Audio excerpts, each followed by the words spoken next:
दोस्तों, एक ऐसी कहानी मध्यकालीन इतिहास की जो ना आपने कभी सुनी होगी और ना ही जिसके बारे में कोई ऑथेंटिकेटेड सोर्स मिलता है। एक ऐसी महारानी की त्याग की कहानी। हां दोस्तों, एक ऐसी महारानी जिसे देवगिरी का रत्न कहा जाता था और एक क्रूर शासक अलाउद्दीन खिलजी की कहानी। दोस्तों, यह ऐसी कहानी रही है जो शायद पद्मावत जैसी मूवी जो बनाई गई थी उतनी फेमस तो नहीं रही, परंतु इतिहास का एक ऐसा गौरवपूर्ण रहा है जिसने राजपूताना महिलाओं की शूरवीरता और त्याग को दिखाया है। दोस्तों, इस कहानी के बारे में जानने से पूर्व हम देखने की कोशिश करते हैं कि आखिर खिलजी साम्राज्य था क्या। दोस्तों, खिलजी साम्राज्य की स्थापना 1290 ईस्वी में जलालुद्दीन खिलजी द्वारा किया गया, जब उसने गुलाम वंश के अंतिम शासक कैकुबाद की हत्या कर दी। कहा जाता है कि कैकुबाद के शासन के काल के दौरान वह खिलजी साम्राज्य का जलालुद्दीन खिलजी उनका सेनापति हुआ करता था और कमजोर शासक देखते हुए उसकी हत्या करके दिल्ली साम्राज्य पे अपनी स्थापना करता है और खिलजी साम्राज्य की नींव रखता है।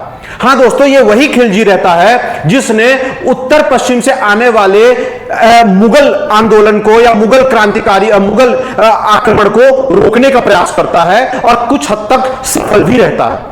परंतु इस कहानी का या खिलजी साम्राज्य का या मध्यकालीन दिल्ली सल्तनत का सबसे शूरवीर शासक कहा जाए या सबसे क्रूर शासक कहा जाए अलाउद्दीन खिलजी, जो जलालुद्दीन खिलजी का नेफ्यू हुआ करता था। इसने जलालुद्दीन खिलजी की पुत्री मेहरुन्निसा से विवाह किया और अपने एक्सपीडिशन के दौरान बहुत ही ज्यादा क्रूरता से कई सारे साम्राज्य को दिल्ली सल्तनत में शामिल किया। इसने जलालुद्दीन की हत्या कर अपने आप को गद्दी में बैठाया और इसका सबसे वफादार 1000 दिनारी के नाम से जाने जाने वाला मलिक कफूर ने इसकी झोली में या ऐसा कहा जाए संपूर्ण दक्षिण भारत को थाली में परोसकर अलाउद्दीन खिलजी के सुपुर्द कर दिया।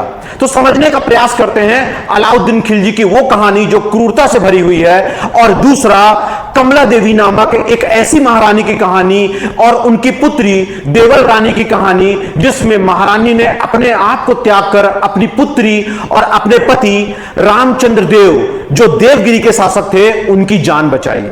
शुरुआत होती है इसकी कहानी जब 1299 में सर्वप्रथम हमीर देव जो रणथंभौर के शासक रहे उन पर आक्रमण कर अलाउद्दीन खिलजी ने अपने साम्राज्य का विस्तार किया। धीरे धीरे देखते देखते वह गुजरात के राय रतन सिंह को या कहा जाए राय करण सिंह को हराया।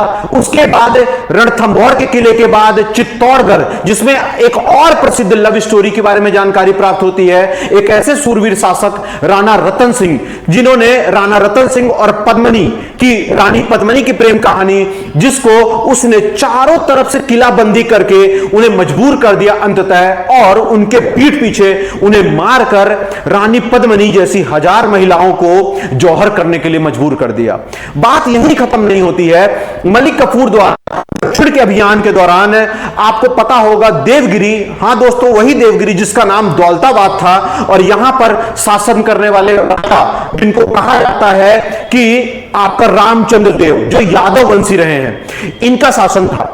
आक्रमण के दौरान रामचंद्र देव और उनकी पत्नी कमला देवी के ऊपर आक्रमण किया गया, उन्हें बंदी बना लिया गया, और तब रानी कमला देवी ने अपने आप को अलाउद्दीन खिलजी को सुपुर्द कर दिया कि आप मुझे अपना लीजिए और मेरे पति और मेरी पुत्री यानी देवल रानी को रिहा कर दीजिए। और इसके अवध में अलाउद्दीन खिलजी ने जबरन उनसे विवाह किया।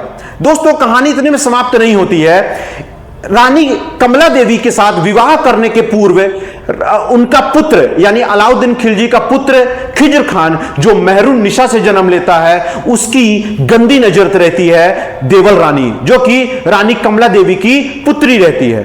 और इतिहास गवाह है कि अमीर खुसरो की यह पुस्तक रही है आशिका, जिसमें यह बताया जाता है कि किस प्रकार खिज्र खान ने जबरन देवल रानी के साथ विवाह किया।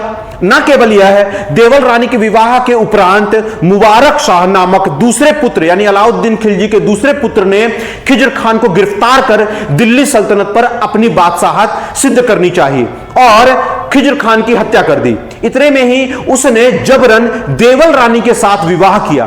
परंतु दोस्तों नियति को कुछ और ही मंजूर था।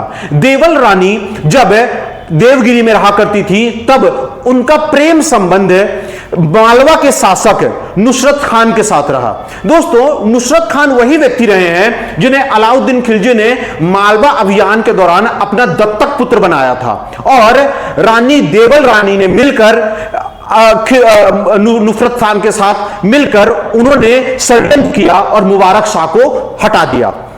मुबारक शाह के खत्म होते ही देवल रानी और नुसरत खान द्वारा आपस में विवाह हुआ। और इतना ही नहीं दोस्तों, विवाह के बाद गयासुद्दीन तुगलक नामक शासक ने, जो सेनापति रहा दिल्ली साम्राज्य का, उसने इनकी हत्या कर तुगलक साम्राज्य की स्थापना की। दोस्तों यह कहानी का एक पहलू रहा जिसके बारे में खुसरो, अमीर खुसरो द्वारा, जिन्हें तूतीय हिंद के नाम से जाना जाता है, जिसकी उपाधि अलाउद्दीन खिलजी ने दी, उसने अपनी पुस्तक आसिका में इसका वर्णन किया।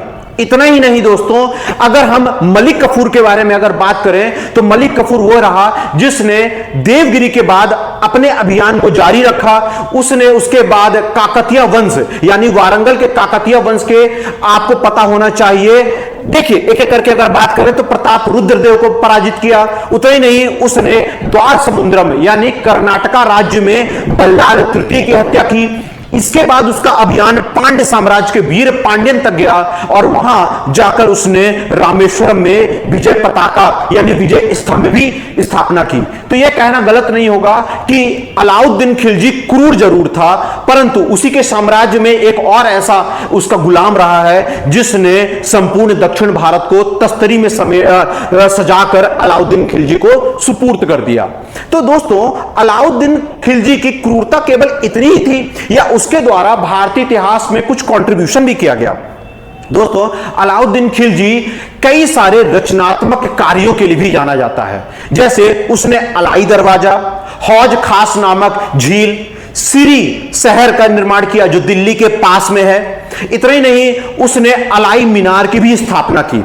उसने अपने शासनकाल के दौरान मार्केट रिफॉर्म यानी बाजार सुधार के लिए कई सारे प्रावधान किए, जैसे सहनाय मंडी की स्थापना की, सराय अदल की स्थापना की जो वस्त्र उद्योग संबंधित था। न मार्केट रिफॉर्म में जासूसों को नियुक्त करने के लिए उसने मुनियन की उपाधि यानी मुनियन नियुक्त किए। और इतना ही नहीं, उसने बंजारों को नियुक्त किया ताकि बाजार में वस्तुओं की आपूर्ति बनी रहे।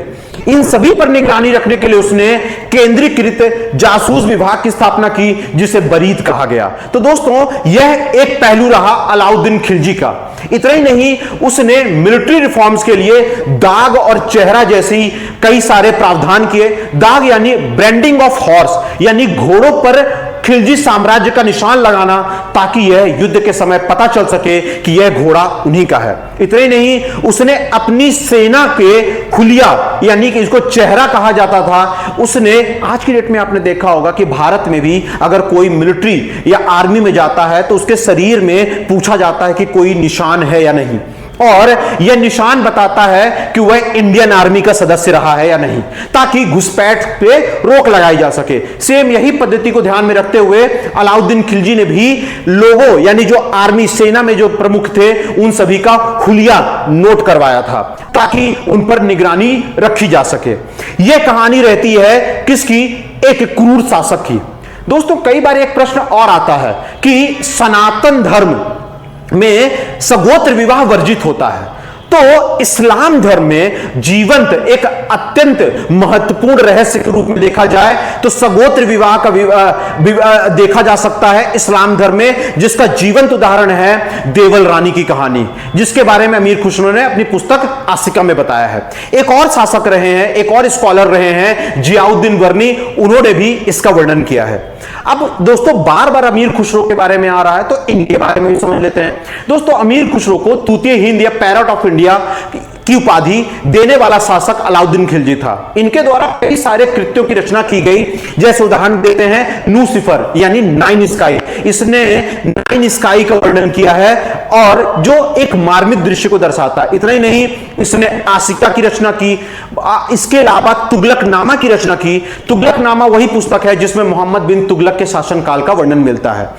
अमीर खुसरो इतने ही नहीं, उन्होंने आर्ट कल्चर में एक खास प्रकार के संगीत का निर्माण किया जिसे कव्वाली के रूप में जाना जाता है, जो वाद विवाद के रूप में प्रस्तुत की जाती है। उन्होंने तबला के आविष्कार में भी अपना योगदान दिया और उन्होंने ऐसे हिंदवी भाषा की रचना की जो हिंदी और उर्दू का मिला हुआ संगम कहा जा सकता है। तो इस प्रकार से अलाउद्दीन खिलजी या खिलजी साम्राज्य को देखा जाए तो भारत में कला और संस्कृति के लिए, भारत में एक क्रूर शासक के नाम पर और भारत में एक गुलाम द्वारा अपने शासक के प्रति तस्तरी में देकर दक्षिण भारत का उदाहरण